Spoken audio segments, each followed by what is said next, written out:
Good afternoon. My name is Scott Redler, Chief Strategic Officer at T3Live.com. Welcome to today's recap and look ahead.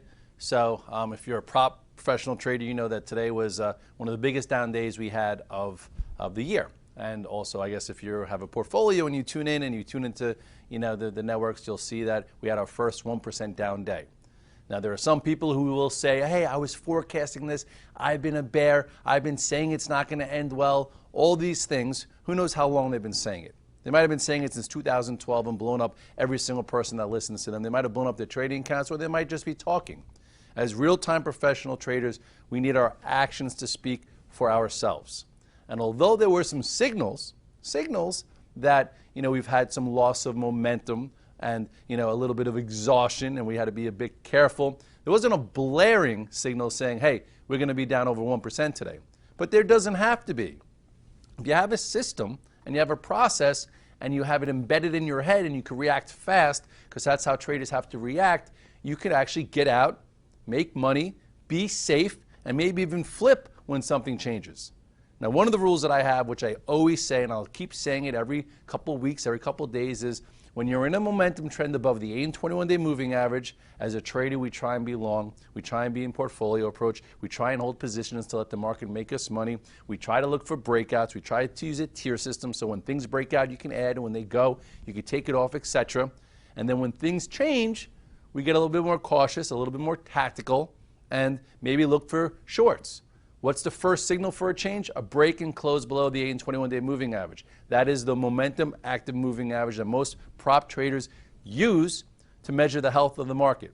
If you're a long-term investor with a 401k, a 529, or you've been in things for years, it's different. But if you trade for alpha and cash flow, you have to have your process. Now today, we came in, I did the morning call express and morning call full version. I talked about 2369 as being important. Why was it important? Because that was basically the last time we tried to break out with last Wednesday's Fed meeting. So by it coming back into that area with the XLE below the 200-day, with the small caps breaking the 50-day already, with the weakness in the banks that we saw on Thursday and Friday, and then the potential of tech and sentiment talking about the Teflon market, you had to be a little careful. So I'm happy because we came in, I was in 6 positions myself, not looking for this, but basically with an up open, you had ways to adjust and get out. Sell some strength, make some money, and get out, and then test areas if that's what you want to do. And now in Redler All Access, I tweeted all my exits on the VTF. They saw things leave the VTF, and I think I got out of most things by 10 o'clock. Not because I was guessing, because that's how I operate. So you need to figure out how you operate. So anyway, you go to the chart of the S&P cash, and you will see, coming in today, hard to know what's next. All you knew is that you had this small exhaustion top here where you hit 2,400, came in, filled the gap, held the 21-day twice, okay? And then here is when the market tried to break out, okay, last Wednesday on the Fed news. And this was my line in the sand, which we held yesterday. This was 23.79. Why was the line in the sand? Because we should not have negated this if the market was going to be any good. You have a high, you have a lower high, and you have other sectors flashing some type of warning signs. So then what happened? That. Boom. Okay, that is a big-time engulfing day. What level, if you didn't sell the open, could you have got out on? If you thought maybe things are getting worse, okay, which I'll get into. You had this was up a few handles. When this took out 23.69, which was that level, which was also where we kind of broke out from here, that was your spot. Or maybe you used this 21-day moving average, which was lower, or these pivots. But at this point, what do you know here? You have an accelerated trend, which is another trend that I follow, that broke. So not only did we not hold this prior breakout from Fed Day, not hold the 8-day and break that, you broke this accelerated trend that basically was in from the low prior to the election. Okay, and if you want to use this one, okay, this is where we broke out from when he was elected. This one will be interesting. This could be something, we actually went right on for tomorrow, or the 50-day. So tomorrow we'll figure out what kind of open we have. Is there downside follow through because of today's potency, or did we go down too much, and do we gap up and then see if maybe you take this back or people are re-short it? It all depends. But for me, I went tactical. I did not go home short, but I got out of my longs pretty well, I would say, considering I had an up day and I was long 6 positions. But anyway, Here is probably the next spot to look at tomorrow. It would be unbelievable if we opened up there, make it nice and easy that we probably can get some kind of tradable spot here. Or, some guys will say, hey, I covered my short, I don't want overnight risk. Maybe we open up, go a little bit of the retracement, they short there for continuation. But either way, you had some time. So let's go to just the spiders because you could actually see it here as well, okay, where it broke this level. Go to the 5-minute chart. So let me give you some day trading tactics. Just say you went home long the spiders, okay? The spiders gapped up, okay? If the spiders were going to do a gap and go, what's a gap and go? Means you hold this gap, go sideways, and continue, okay? If here's the low from the first 5 minutes, it gaps up, goes sideways. If you were playing for it to, potentially be a fade, then fill the gap, because again, we weren't in a blockbuster, strong environment with small caps under pressure, the XLE below the 200-day, etc. This could have been your sell signal. So first thing I usually do is I sell pre-market. I wasn't along the spiders, just to take a little bit of profit. And then, if we wind up coming in to the gap, I sell a little bit more. We go red, I sell a little bit more, because then I wait for, some kind of discovery. So if you did that, you would have been out of the spiders here, or you could have waited to this spot when it hovered there, okay, giving you what we call a bear flag, and that was your next decision-making spot. So if you missed this and gave it the benefit of the doubt, maybe you got out right there. So let's go over some things that I've been going over that I've been long and give you ways to navigate. Okay, I've been long Apple. I was long, re-engaged it yesterday, took more above 141, and then today was up a buck and change. So what do? I always sell a little bit, take some off, and then figure out the market composure. Okay, you look at Apple, okay, which was very stretched from the what's it called, the 8-day moving average. What do I call stretched before we get into that? Look, well, actually it wasn't that stretched. So with that being said, and it was also the last one to go down, all you really knew was yesterday's high. So that's another tactic. If you're playing for something to have day 1, day 2, day 3, what does it have to do? It has to stay above the day 1 high, and that was 141.50. So I sold some strength, held on to that. Was probably the last thing that I hold on to. And basically, if you use the same 5-minute tactic I just showed you with the spiders, you had a gap up, and this actually went to the upside, came in, okay, held right here, and then really this was your out. Okay, if you were waiting for a signal to get out, besides selling some strength, right here, when it broke the opening range, that was your out. Or you could have said, hey, you know what? I'm going to give it a little bit more time. I'm going to let it go red. That could have been your out. Or you could have said, hey, I'm going to let it go red, see where the morning low is, and then use a stop there. And then on that bounce, that could have been your out. For me, I sold into strength, and then I got out here considering the size of the move. Plus, I saw everything else breaking down, and I didn't think Apple could do it by itself. Also, BABA, we've been trading BABA.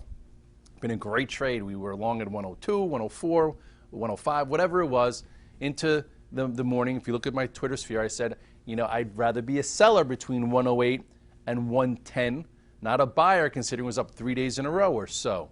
So sold some strength because that's what I do, and then I wait to see what else happens. I was long it overnight, and the same thing. Sell some strength, and then if it goes red, you know what? Let me get out of the way, because once you go red, or meaning going from up to down, you can go anywhere it wants. So if you look at BABA also, BABA had, it opened up, sold some strength, same kind of thing.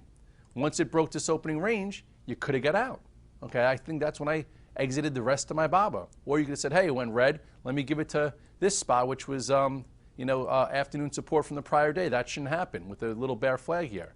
So either way, you also have a lower high. That was a way to navigate it with the 5-minute chart. You look at the daily chart, and why I said 108 to 110, okay, was because you look here, what do you have over here?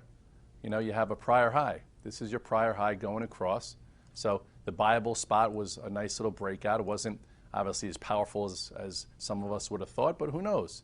So what did it do? It traded above 108.20. Okay, so in order for it to go to 110, 111, it has to stay above 108.20, which is why I say it's a momentum pivot. Got above it. So once it came back below that pivot, all right, maybe you sell some, because what could that also be? A red dog reversal. Okay, you never know how it develops. You go from up to down, that's one negative sign. Break below a prior high, that's another. And then you have a prior day's low. So that shows you engulfing power. Okay, now we'll see what happens here, near the 21 day, which is what's it called, which we'll know tomorrow. It could open up a little bit and I guess trap some shorts, or, you get downside follow through into the 21 day. And why would you be so, so enamored to take this home on the lows when you have, other stocks doing the same thing and other sectors breaking down, okay? This morning also, I'll tell you how, Amazon, okay? I've been waiting for Amazon to break out. I posted the chart saying 858 to 861. If we can get above and stay above it, finally you could see momentum and the door could be open to 900. So I came in long, okay? I was long overnight, started buying pre-market, okay? Because I was thinking, I was itching, it's gonna go. Let me buy this, okay, before it breaks out. So it opened, hung out there, actually bought more through 860, went through the 52-week high, 861 or 860.75, I don't know exactly. Sold some, sold my active account around 862, held it in my swing because I was thinking of swinging it if it held above the 858 to 861 momentum pivot area, okay, or if it didn't and went red, I'm out. That means it didn't break out, the trade wasn't ready, it changed, so I changed. You go back to Amazon, and look what happened here today. Oh my goodness, okay? It's amazing the way it happens, and it's kind of crazy the way it happens. But anyway, here is the momentum level.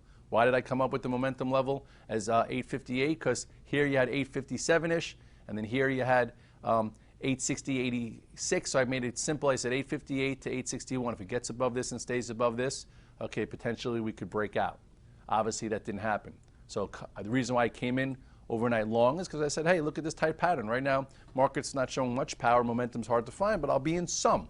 So I was in some, okay, and added to it, and then I got out, okay, because it did not hold it. And look, it didn't hold yesterday's high either, 857.80. So how could you have navigated it? And maybe next time, if you didn't do it as well, here was, your 5-minute move, okay, basically went straight, okay, pretty fast, got through this 860, went as high as 862.79.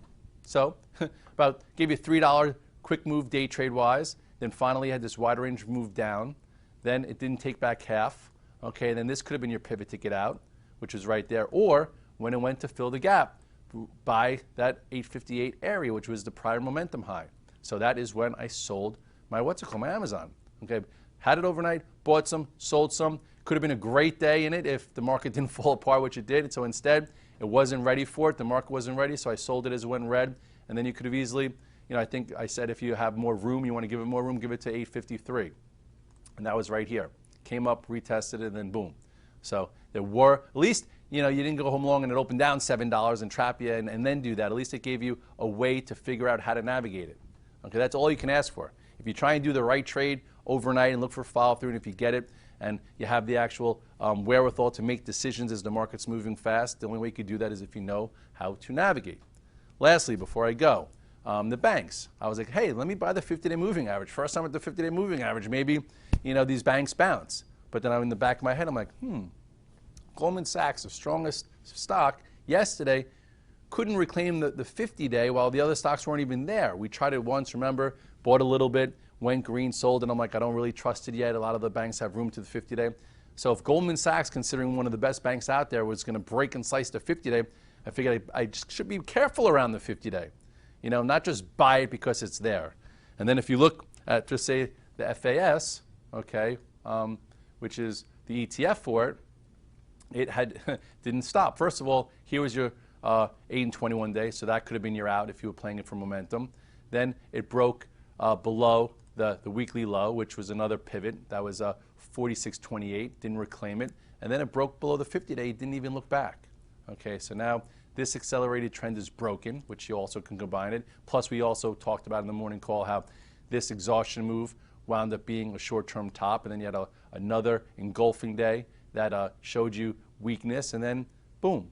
And the trend was the momentum trend. This is the momentum trend. This isn't the bigger trend. This is just meaning if you trade actively for cash flow, just like if you trade for actively for cash flow, this was a nice add here.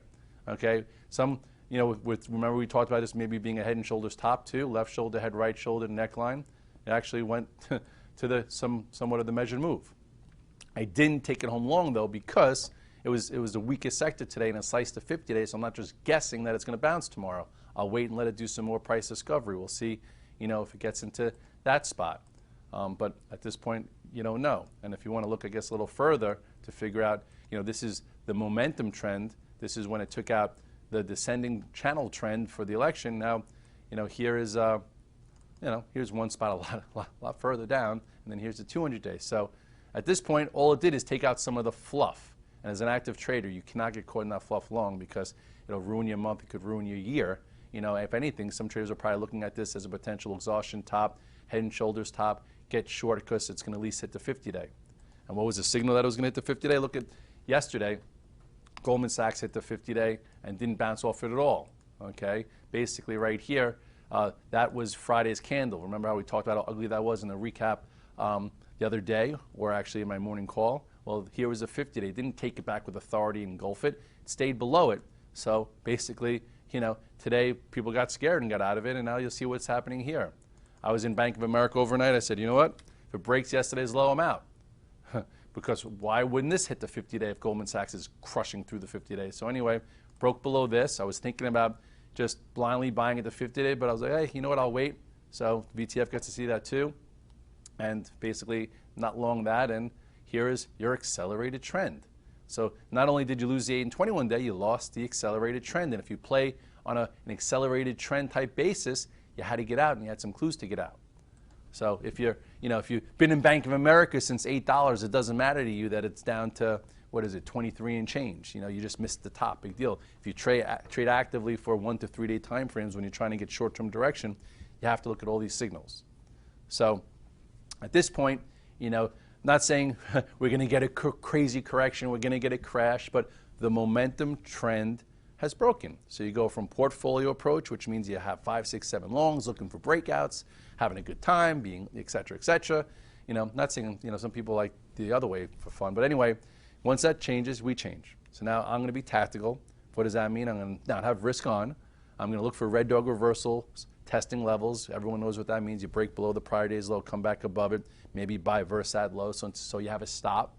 So it's calculated, not just catching a falling knife. And then you get a small oversold bounce into a moving average. Maybe you sell it, and it creates the H sell setup where it comes down hard, bounces up a little bit, comes down, you short Versat. So this way you're not shorting just when it breaks to prior low for follow through to the downside. So tactics change, markets change, complexion changes. If you have a set of rules and a process that's ingrained in your head and you have confidence in, even if you were in things that got crushed today, you had some fast movements and quick keys to get out. You had some time. You didn't get trapped. So if you had a tough day, you know what? It happens. Go burn off some steam, take a run, go walk your dog, hang out with your spouse, and write down what you did wrong today. It's very important. Write it down. Then write it down 10 more times. So this way, next time you see something like this, you maybe react a little bit better, a little bit faster. You'll take the word hope off the table. You'll honor your stops, and you'll move fast versus hoping that this time will be saved just like every other time because we haven't had a move like this in X amount of days. So today it happened. Where there's some signals, small ones, right? You had, again, the small caps, breaking below the 50-day. Okay, they broke below the 50-day, so this morning we talked about be careful if it breaks back below it, back below this pivot here, which was 137.31. Not only did it break below that, it broke below the 50-day and it broke below that. That's pretty gross. Gave you some signals that could happen because it did it before bouncing back and making a lower high. This too is up a little bit. You had actually time to sell this green versus what happened here. So, I'm not going to keep talking past tense because, we trade real time and we were trading real time all day. There's probably some guys out there that could benefit from our VTF because it shows positions live, real time, plus people talking about it. Redler All Access, you see things tweeted to you as it happens. Also, if I don't have time to do it regular, and excuse me, it's been a long day. I got to get a little drink of water here. At this point, when the market's doing price discovery, don't listen to everyone's opinion out there. Some people are going to say the market's going to fall 10%, 15%, 20%. Who knows? It might go down for just one more day, and then you get that reversal trade, and today gets negated. Okay, well, you don't know. But in times of market discovery, you want to be flexible, you want to do what's comfortable, and you want to have calculated scenarios versus guessing, because nobody knows what's next. Only the market is going to tell us, and that's through movement. And then we can judge that movement based on our knowledge. Hope you did okay today. Some guys made a lot of money short. Congratulations. If you were waiting for this, there you go. You got your day. Hopefully you didn't try this 10 other times and you were just making money back, because it hasn't worked yet. But if you're waiting and you don't like being long on low volume and you don't love playing breakouts and you saw some of these signals and you pounced today, once things started to, evolve and get into motion, you deserve to get paid. And if you're short overnight, I wish you follow through. If you're not, we'll figure out what's next. But again, yeah, we'll let the market tell us versus the pundits everywhere and all the people who think that they whatever. I'm not even getting into it because there's so many people out there just saying, "Oh, it was right." I'm like, okay, you've been calling short since 2012. What about all the trades from there to here, or all the people that couldn't stay solvent? Cost average you way up, and we're still, whatever. I'm babbling now. Goodbye. I'll see you at the morning call.